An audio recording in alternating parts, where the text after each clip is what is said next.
my name is Maya, so I am in charge of the program at IONAC, which means that when the students arrive at IONAC, I am spending all my life with them to be sure that they have like an awesome experience.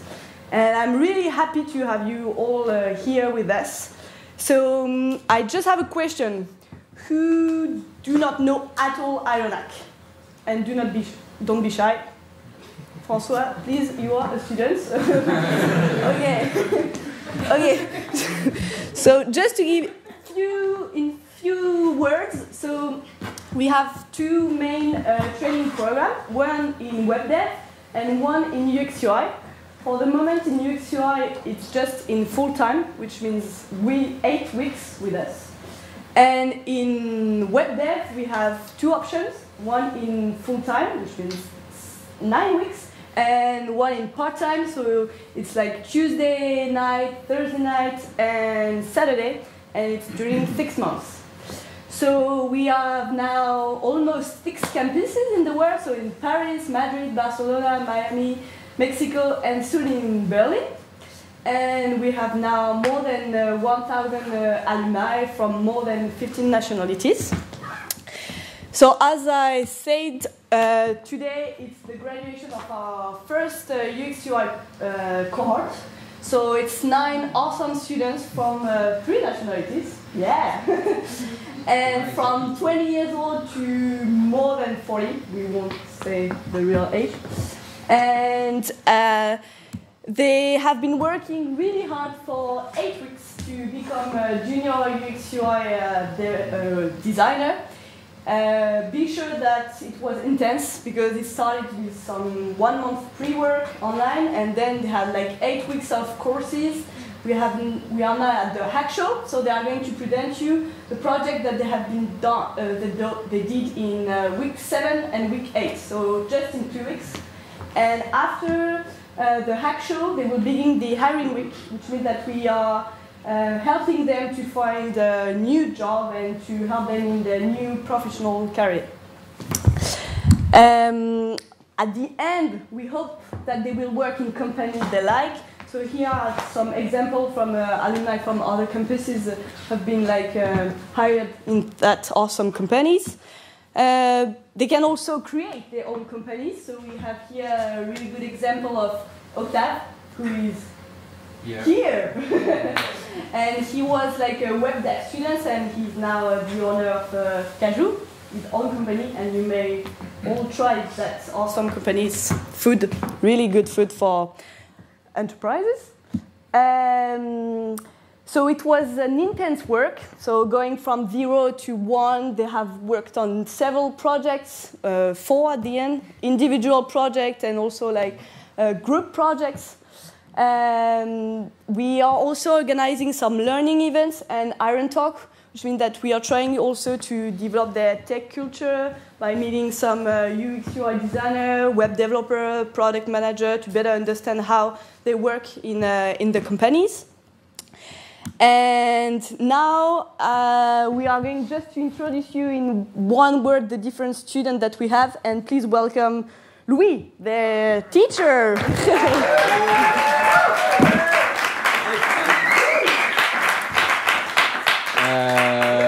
First, I want to thank you all to be there.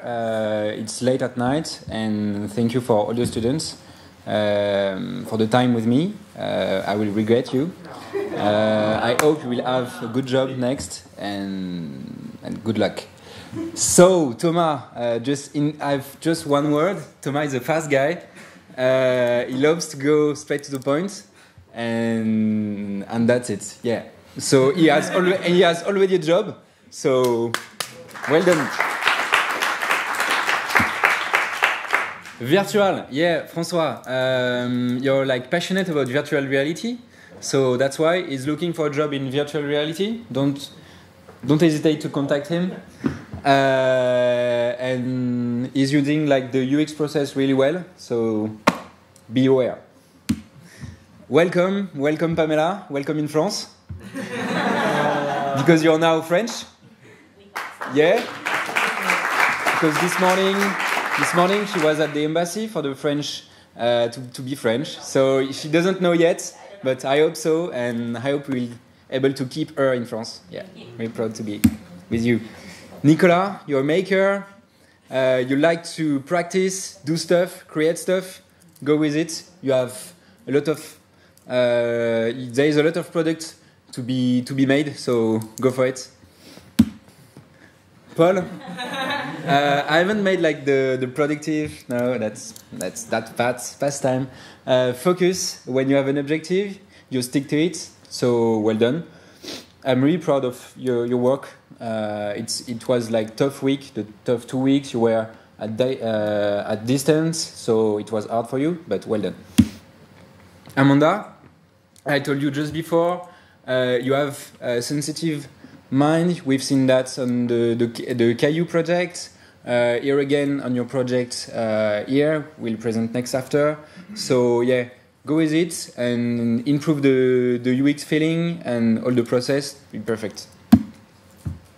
Geraldine, you're a builder, always on your computer, making stuff, working for your house, I don't know. Yeah. Because she's getting a new house, so she's a builder. Amelia, you're limitless, so just rush. You know you don't have limit, so go for it. And to end it, Guillaume, passionate. I think you've discovered since big 3 weeks that you have a big passion of this work in design. So well done. I think that's a good start point, and you won't have any limit too. That's it. And we have now Quentin from UX Republic, who is going to explain why he became a UX designer and what is UX Republic. So thank you very much. Du coup, je viens pour vous parler un petit peu de moi et un peu, surtout, beaucoup de l'UX. Quand j'ai commencé à travailler et quand j'ai commencé à faire mes études, il n'y avait pas du tout d'UX en France encore. C'était il y a quelques années, je vous dirai évidemment pas combien, mais on n'en parlait pas encore. Je pense que le terme d'UX en France, il est arrivé beaucoup plus tard que ça. Il a dû arriver, pour les plus en avance, il y a 10 ans. Sinon, on en parle plutôt depuis 5-6 ans, grand max, où ça commence à vraiment s'institutionnaliser. Donc mon parcours, c'est un peu de vous dire comment moi je suis arrivé là et qu'est-ce que j'aime dans ce métier. Donc mon expérience d'UX designer. Du coup, pour commencer, je vais repartir un peu de moi, qui je suis. Aujourd'hui, mon terme, le nom de mon poste, c'est UX designer. Et je suis aussi ambassadeur chez UX Republic. Ambassadeur, ça veut dire quoi? Ça veut dire que je suis juste un rôle un petit peu en plus de mon métier de UX designer que je fais chez le client en mission. J'ai des prérogatives un peu particulières chez UX Republic parce que je suis responsable de l'offre et des partenariats. C'est aussi pour ça que c'est moi qui vous parle ce soir sur le sujet. Merci. Alors, petite histoire, je ne sais pas si vous voyez très bien. À gauche, moi j'ai fait Sciences Po. Et Sciences Po, pour ceux qui ne connaissent pas, c'est l'Institut d'études politiques en France. Mais j'ai fait Sciences Po Toulouse. Donc, quand je dis que j'ai fait Sciences Po, tout le monde dit « Waouh, t'es balèze et tout », parce que c'est Sciences Po Paris. Mais non, en fait, c'est l'IEP de Toulouse, c'est les petites portes pourries que vous voyez à gauche. Je suis désolé, c'était à Toulouse, il y en a un aussi, il y en a 9 en France.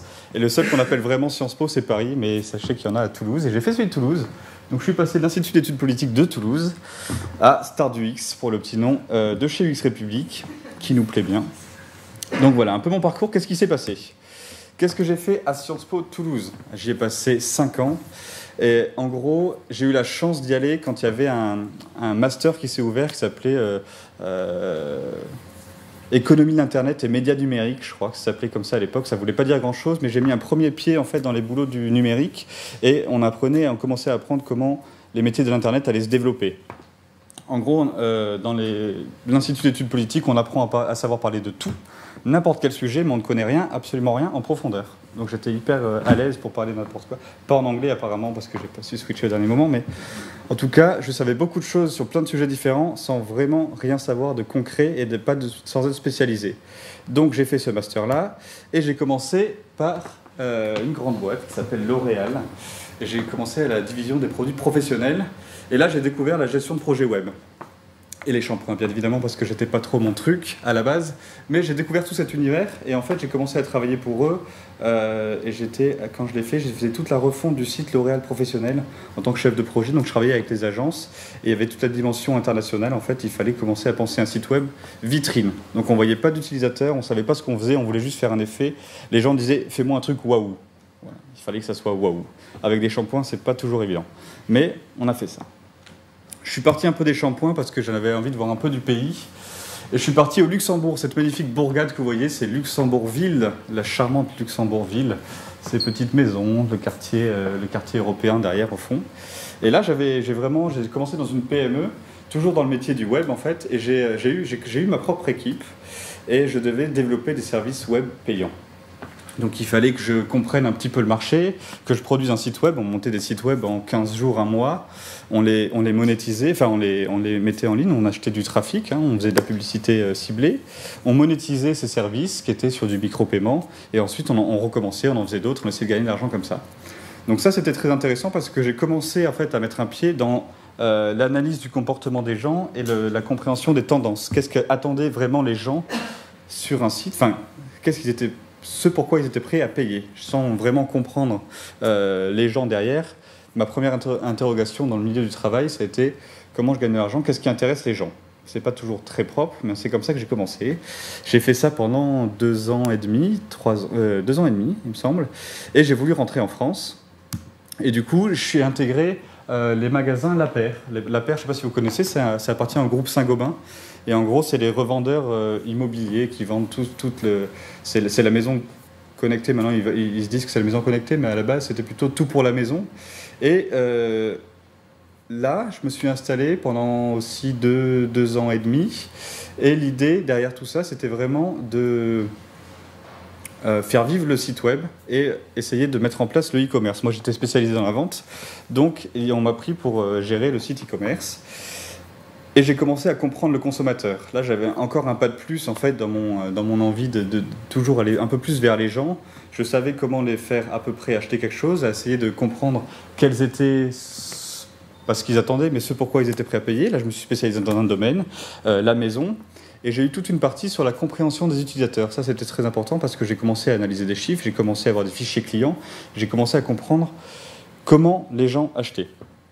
Donc ça, c'était un petit peu le premier pas intéressant d'aller voir les gens et de comprendre qu'est-ce qu'ils faisaient, mais sur un site.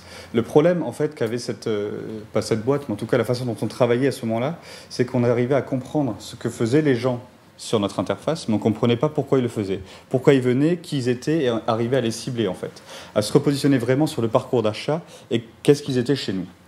Et là, j'ai fait appel à une agence qui s'appelait, une petite agence qui commençait juste à ce moment-là à se monter, qui s'appelait UX République.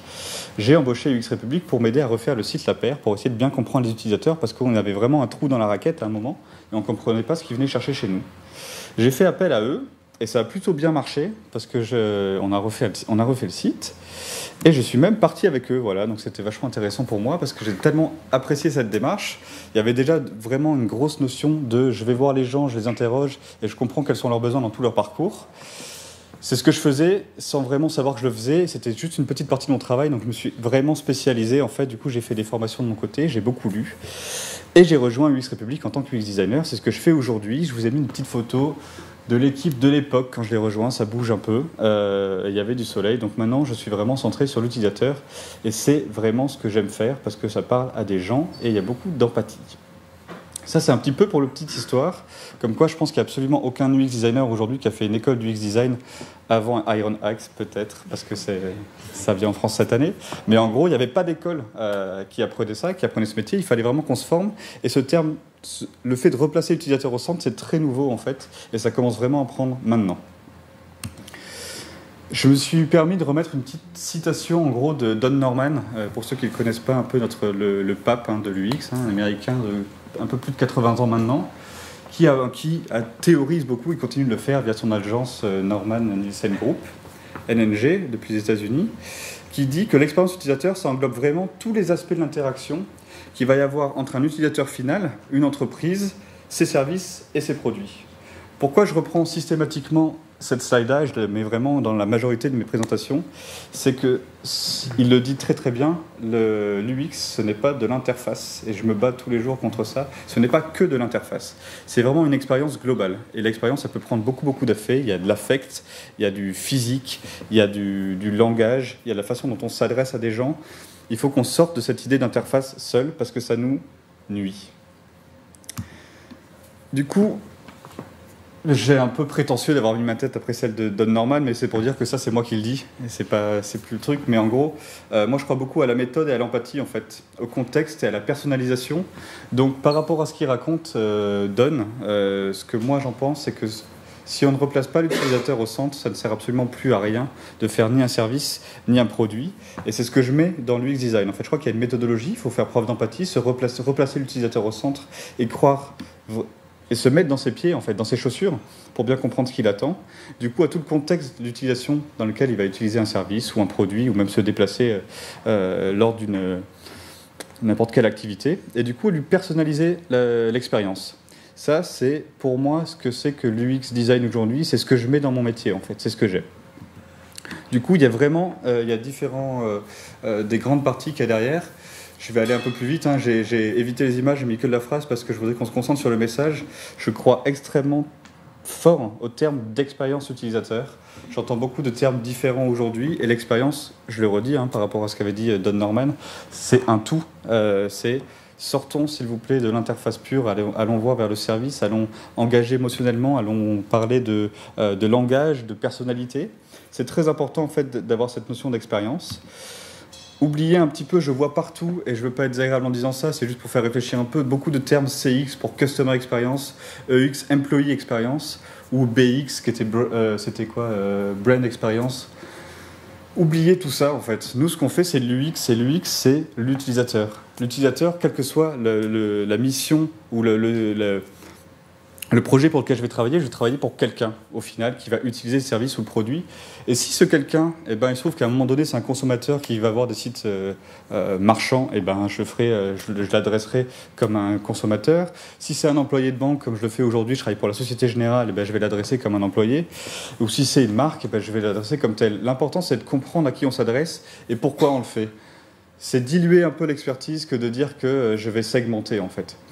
Pour moi, c'est pas vrai, et je tenais à le dire ici parce que c'est très important pour moi dans le métier du UX designer. Dernier point sur lequel je voudrais revenir aussi, c'est en gros, l'UX designer, c'est un métier en soi. Je vois beaucoup aussi de gens qui nous démarchent, qui disent que est-ce que tu peux être UX, UI un peu développé, s'il te plaît? Je fais non, moi je fais vraiment de l'UX. En fait, je sais pas faire tout ça, et je me concentre sur la méthodologie, je me concentre sur les gens, et je suis pas graphiste. C'est pas un reproche, les graphistes, ils font des choses extrêmement bien, ils le font beaucoup mieux que moi. Je suis vraiment UX designer et je travaille avec un écosystème de développeurs, de graphistes, mais je sais pas faire les deux à 100%. Si je fais les deux, c'est que je pense qu'il y a un problème au milieu, en fait. Il faut pas qu'on dilue cette expérience parce qu'elle est très importante. C'est important de se dire ce qu'on fait et de le faire à fond. Voilà un petit peu ce que je considère de mon métier en quelques mots, et je vais vous parler rapidement de UX République très vite, parce qu'effectivement, c'est des valeurs que j'ai retrouvées dans cette boîte et qui me parlent aujourd'hui, qui me poussent à continuer ce métier-là. UX République, c'est les experts en gros de l'UX et de la data visualisation, donc en fait le fait de mettre en image, de parler aux gens avec de la donnée. Et il y a 4 grandes valeurs qui sont la qualité, le pragmatisme, l'intimité client et le partage. C'est ce que je vous redis un petit peu aujourd'hui. Quelques chiffres ici avant de passer à ces qualités. Ça fait UX République, c'est maintenant un écosystème en fait. Donc il y a UX République et il y a 2 petites sœurs, c'est JS République vraiment pour les développeurs front et qui ont tendance à devenir un petit peu full stack, excusez-moi. Et IoT Maker qui est tout l'environnement en fait, le laboratoire pour développer des objets connectés. Donc avec ces trois entreprises, on pense qu'on adresse vraiment des besoins qui sont très concrets aujourd'hui, dont les marques nous font pour lesquels les marques font beaucoup appel à nous. Et au moins on a un écosystème complet. Donc on a un cabinet d'expertise, ça fait à peu près 4 ans qu'on existe. Aujourd'hui, on est un peu moins de 100, je dirais plutôt 90. Ça grandit bien et en fait on a un écosystème intéressant parce que nous, on travaille généralement chez le client, donc on va intégrer les équipes du client, ce pourquoi en fait ils font appel à nous, mais on ne travaille pas trop au forfait, on ne travaille pas du tout depuis l'agence, on va chez les gens pour les comprendre, et je pense que cette notion elle est assez importante en termes du UX, c'est d'aller rencontrer les gens. Il y a effectivement toute une notion autour du partage, mais j'y reviens. Donc, ce que je vous disais, les 4 grandes valeurs sont la qualité, le pragmatisme, l'intimité client et le partage. La qualité, parce qu'en fait, ce que je vous disais, c'est bien de différencier les métiers, mais c'est très important de produire quelque chose de qualité. C'est ce qui prouve à tout le monde que notre métier est important. C'est ce qui fait en sorte que notre métier est reconnu et qu'on devient légitime. L'UX design, on ne peut pas se permettre de fournir on pense que l'utilisateur fait ça. Non, on vous dit quelque chose, c'est parce qu'on est allé vérifier, on a passé du temps sur le terrain, on sait de quoi on parle et on vous restitue quelque chose de qualité. Je pense que c'est très important d'aller là-dessus. Le pragmatisme, c'est vraiment... on va vous demander de faire des choix, on va simplifier une interface, un service, un besoin, et on veut le faire avec pragmatisme. En gros, faire les choix justes. On n'a pas besoin, on va enlever les fioritures, on va aller à l'essentiel, on va répondre à un besoin très spécifique et on va le faire avec pragmatisme. L'intimité client, c'est ce que je vous disais, ce que je trouve important dans l'UX design, c'est d'aller vraiment comprendre les gens et des fois comprendre les gens, ça passe par le fait d'aller s'asseoir à côté d'eux, comprendre leur métier, comprendre ce qu'ils veulent faire, ce qu'ils attendent et c'est très important pour nous de conserver ce lien d'empathie, de proximité et d'intimité tout simplement qui font que les projets sont réussis parce qu'on co-conçoit un service et on ne le fait pas en mode forfait de loin. C'est très important pour nous. Et enfin, la dernière valeur, c'est le partage. Je crois beaucoup dans ce métier-là, je crois énormément en ce terme, le partage, parce qu'aujourd'hui, notre métier, il continue d'évoluer. Si des gens ne m'avaient pas partagé leur expérience, je pense que je ne serais pas là où j'en suis aujourd'hui. Si j'aime aujourd'hui aussi faire autant ce métier, c'est que j'aime aussi discuter, partager. Je pense que cette valeur-là, si on ne l'a pas en tant que UX designer, ou en tout cas, si on n'a pas dans un métier du web qui évolue aussi vite, on passe vraiment à côté de quelque chose, et ça nous permet de nous remettre en question très souvent. Donc... voilà, c'est vraiment 4 valeurs dans lesquelles je me retrouve et que je trouve que l'UX design peut vraiment être associé. Voilà, j'ai essayé de faire le plus court possible en essayant de faire passer le maximum de messages que je trouvais importants pour moi. Je vous remercie pour cette petite présentation. Je vous fais des bisous évidemment. You will see 3 projects that we have selected this morning. But we also wanted just to give you an overview of the 4 other projects that the student has made. So they have 1 minute to pitch their idea, and we start now.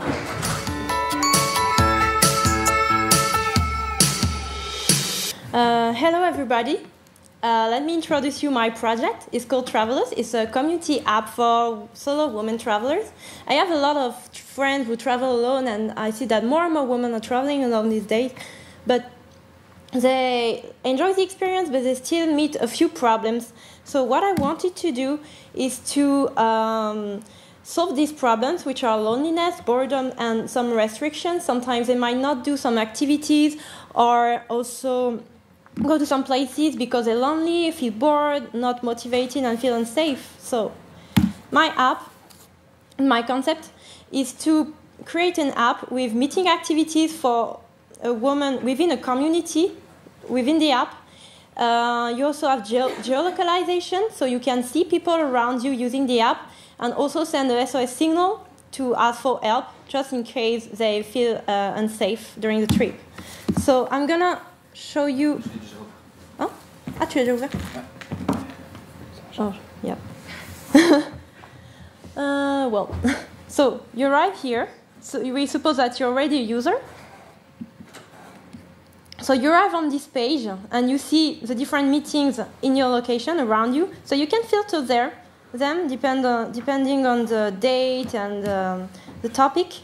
So for example, you can see what's around you, the events, and the travelers. You cannot really locate the travelers, but you can say the distance from you. You can send them a request, and if they accept your request, because travelers are quite independent, they're independent young women, if they answer, you can chat with them. For example, I'm a user and I want to go to this nice piano bar in Quartier Latin that someone created an event. And so they want to share some activity because, they might feel lonely and might not want to go alone. So you can join here. And then you see that the event will be added here. You can also create your own event, so you just have to fill the fields, and you can also say the price that the activity will cost. So you can share the price with other people, and the more people you have, the cheapest it will be. So it's great for students as well, people on a budget. And sorry, just the SOS feature. You have it here. All the screen is clickable, and yeah. Sorry, it might take some time. You share your position with your other users, and they can see your message and send you messages. Oh, sorry. Yeah, that's all.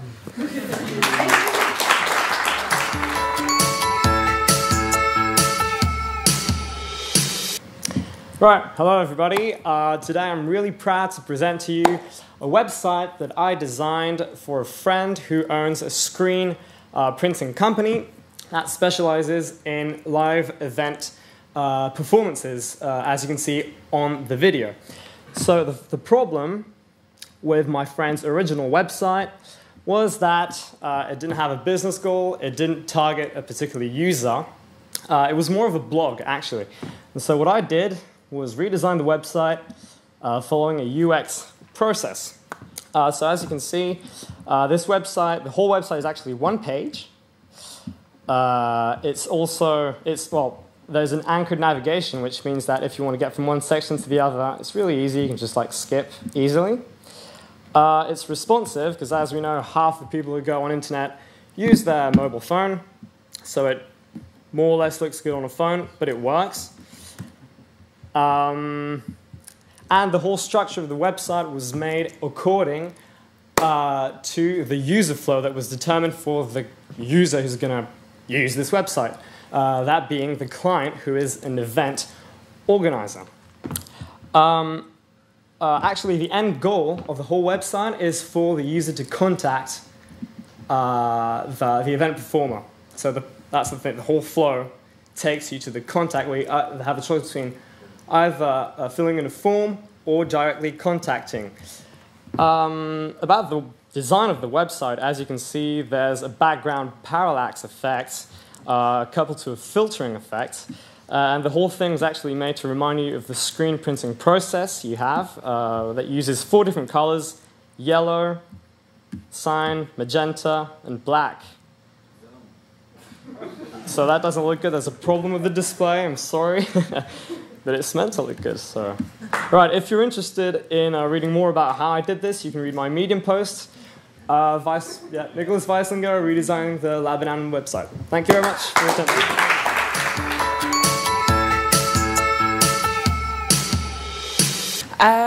So my service, so I'm going to introduce you to a service of airport transfer booking.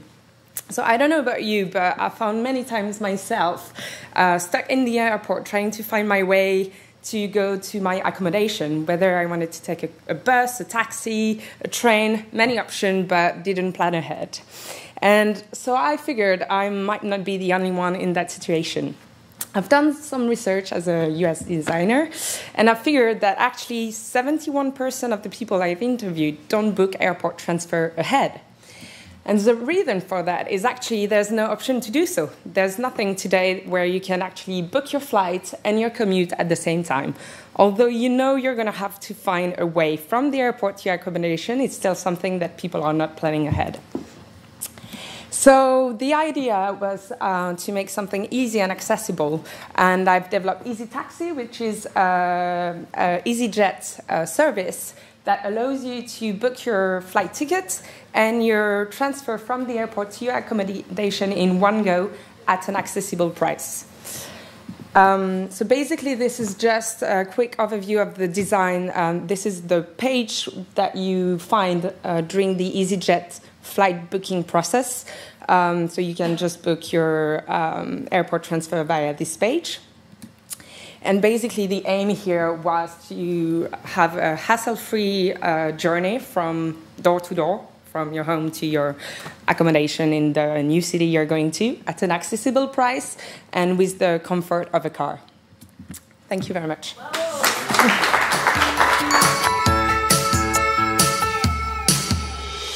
my name is François Bounic-Mercier, and I'm going to explain you quickly my final project for Iron Axe.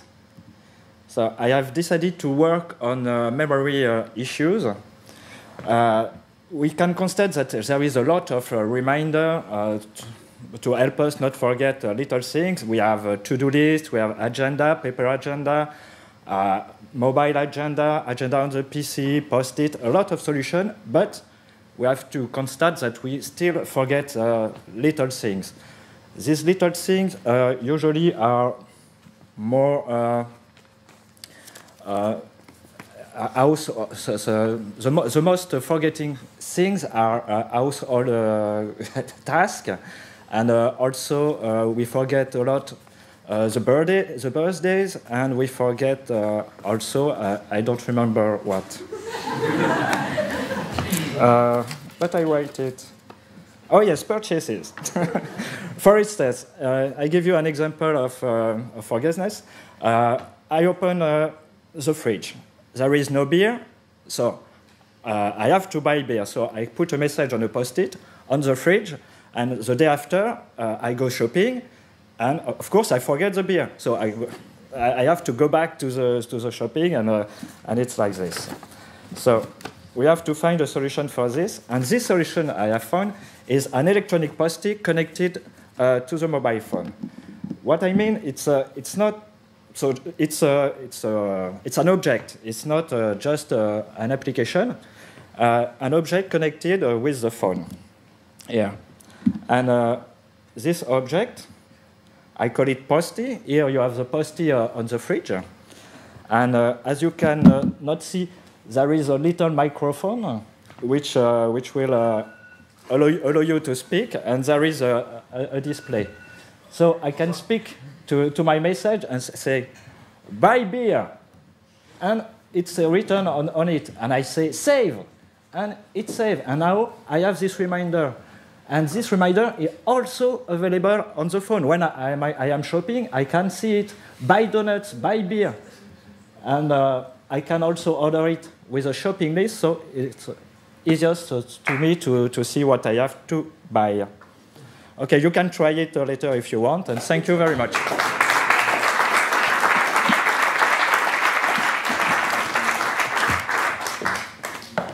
So here, the link where you will be able to vote for the 3 finalists. So they have 7 minutes to pitch their idea. So the 4 projects, it was because they worked on their project during 2 weeks, so it was nice to be able just to present the idea and main features. And now let's start. Do you all have that link? Is that okay? I'm having a hard time finding a job that fits my research. What about you, Paul? Yeah, me too. It's very, I have like too much job offer and it doesn't fit really my profile, so it's kind of confusing. Yeah. But maybe we're not alone. Raise your hand if you've ever had struggled with finding a job through job hunting applications. Yeah. Ah! So we're not alone. So we are not alone, yeah. So, welcome. I'm Amelia, and this is Paul. We're UX designers, and today we're going to present to you our solution to this very problem. Introducing Quali, where your future awaits. So first and foremost, I want to introduce Chiffern, a recruitment agency in Paris. And they had a concept about, they wanted to motivate recruiters and candidates to refer candidates, and this through a mobile app. But they have needed a UX help, so Amelie and me dive into the concept. So after beginning our UX research, we discovered that actually recruiters say that they want qualified profile, and in the other end, they want to directly contact the candidates.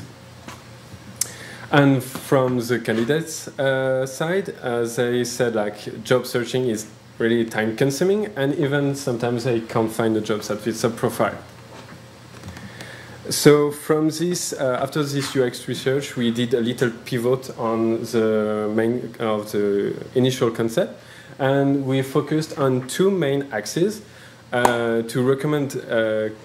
We want recommended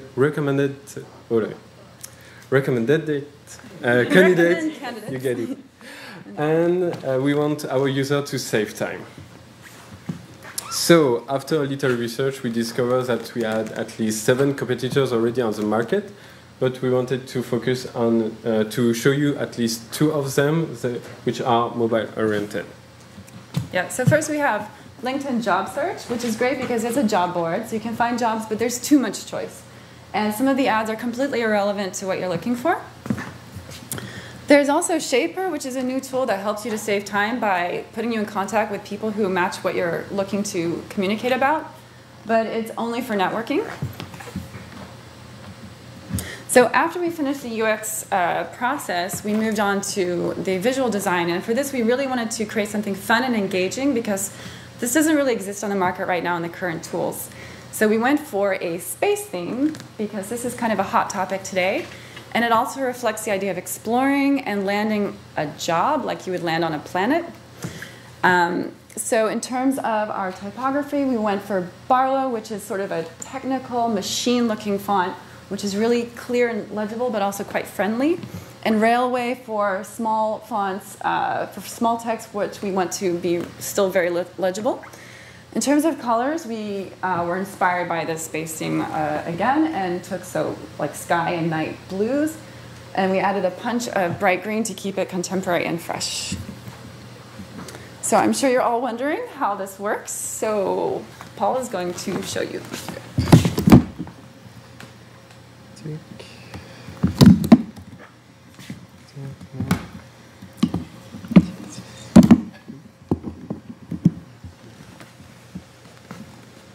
So this is the loading page of our application Quali.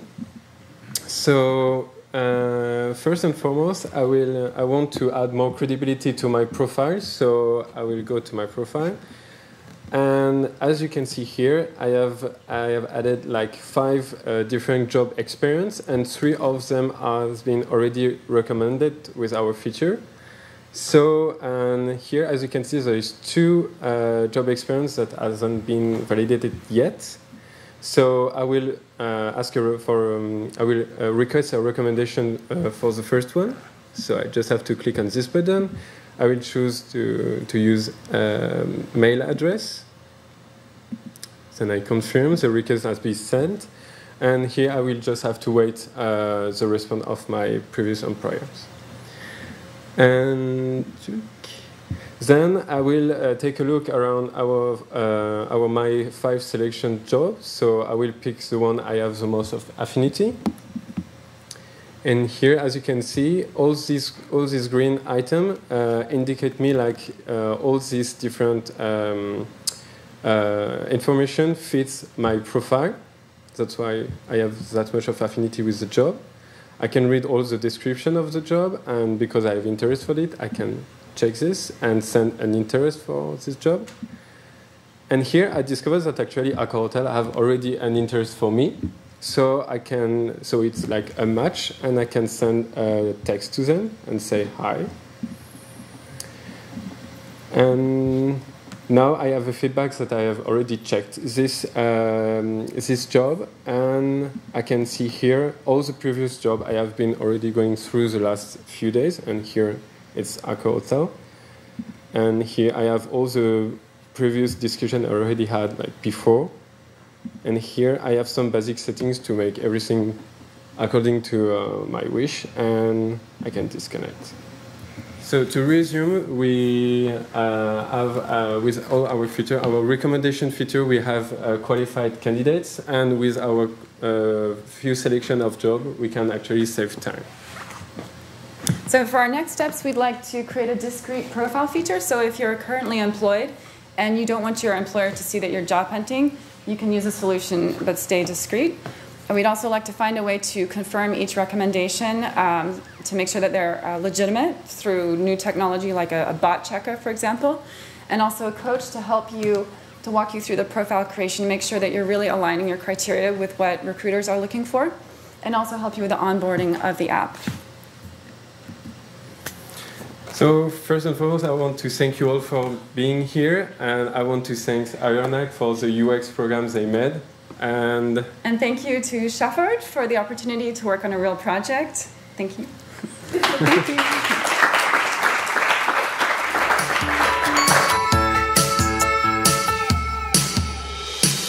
Hi everybody. Thank you for being here. My name is Guillaume. I'm a student from Ironac. I'm very glad to be here with you. I'm going to start by asking a few questions. Who here have been living or is currently living with roommates? Yeah. Nice. Who here is friend with their roommates? Don't lie. Okay, awesome. I've been living with roommates for a couple of years, and we had some sort of friend and enemy relationship. Some argues, some up and down. But in the end, the flat sharing memories are the one that last the longest. And I wish I had an app that would help me to have more, some activities with my roommates back then. So I decided to make an app that would improve the flat share experience.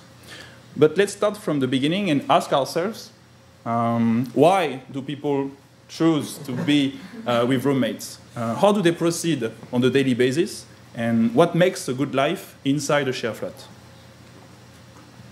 So according to my research, the choice of living with others are mostly driven by economic reason, the need of freedom, and the process of doing it is perceived as a social experiment and a fun way of living your life when you're young. So the major problem I found was that people who share flat have a lower income power. But the market opportunities are huge. The common use of budget app, the fact that they are already sharing activities and things, and that they are less individualistic than the average. So I narrowed down the problem, and I linked two things, activities and budget. And the idea is that it doesn't matter if you're friends with your flatmates in the first place, but those who strengthen the relationship with their flatmates have a better flat share experience than the one who don't. So basically, when you become friends with your flatmates, you enjoy more. So I look at the competitor market, and there are plenty of companies offering flat share services, and they are mostly based on financial transfer, cost control, and I think it's boring. So I decided to go with the use of that money. And on the other side, the group buying market is huge. There are millions of customers buying things online in a group. So I took the problem on the other way. How much do we all have, and what can we do with that money collectively? And let's see an example. Let's see that it's me and my roommates. I'm the one on the left. And we want to do some activity this weekend. We don't know why. We have a low budget. We're poor students. We want to do some activities, and we're going to find something to do all together. I hate kayaking, but let's go with kayaking. So my solution, this app, gives you the opportunity to do things in group at a lower price, things that would be more expensive if you were doing it, paying it for it alone. For the style of my application, I wanted the UI to be refreshing, so I use a lot of blue. In addition, I wanted the atmosphere to be urban, modern, with some contrast between light and dark blue. And I'm going to show you the demo. OK, I'm going to skip the onboarding to show you the main functionality. Let's say that it's me and my roommate. We're three. We call our house La Casa, and we have like some budget for the weekend. We don't know what to do, but we want to find some deals. That's for sure. And let's say that we have 20 euro budget. We don't want to spend more than 20 euro. Let's be sure that we're not going to spend more than 67 euro per person, and 20 euro is our total budget. And OK, this is the group deals categories. Basically, we can imagine all kinds of activities. We can go on a music venue. We can go in a bar or restaurant. We can do some sport activity. But this is WeWork, so let's do something unusual. Which one should I choose? Flight Simulator. No. We're going to see the last Star Wars movie. Only one link. And OK, here's the actual deals. Like in any e-commerce platform, you're going to find a group deal like this on Groupon. 3 tickets for 18 euro. Working in any cinema, and you can see that you can buy it right now. The price breakdown shows you that you're all going to pay 6 euro per person. You're going to get the receipt on your mail. And here we are. The application allows you to record your favorite activities. The profile allows you to have your banking information, the transaction history, and the total spending. I'm going to show you the onboarding. Meet Cocolog. Manage budget and deals. And I think it's quite fun to have a name for your house. So let's call it La Casa. I think it's pretty fun to have an avatar. So let's welcome myself. I choose to onboard the user with bank card information. Those are not my real bank card information. And here you can see that you're alone, basically. So you need to add your roommates. So let's add some. And okay, those are American students, John and Peter. We had them. And we are done. And we can go on and on with the same process. So basically, the application gives you the opportunity to pay for things at a cheaper price because you're in a group than if you were buying those activity, things, or anything alone. And it opens the door for the group buying market, which is an emerging trend. And I think it's pretty fun because you can imagine that in the future, we could pay everything in group at a lower price than if we were alone. So my advice is do things together and be friends with your roommates.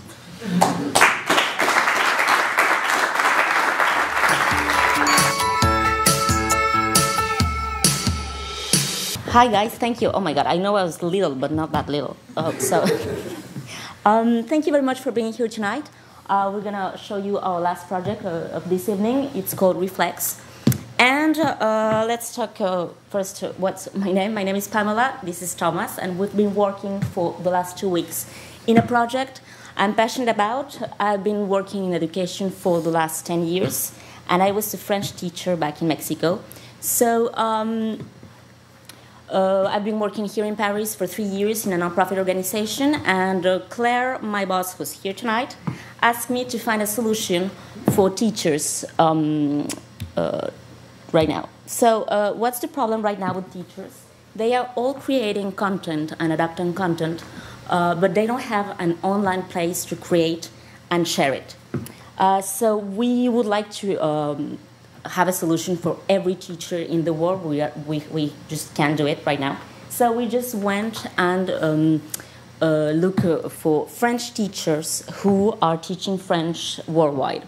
So why is that?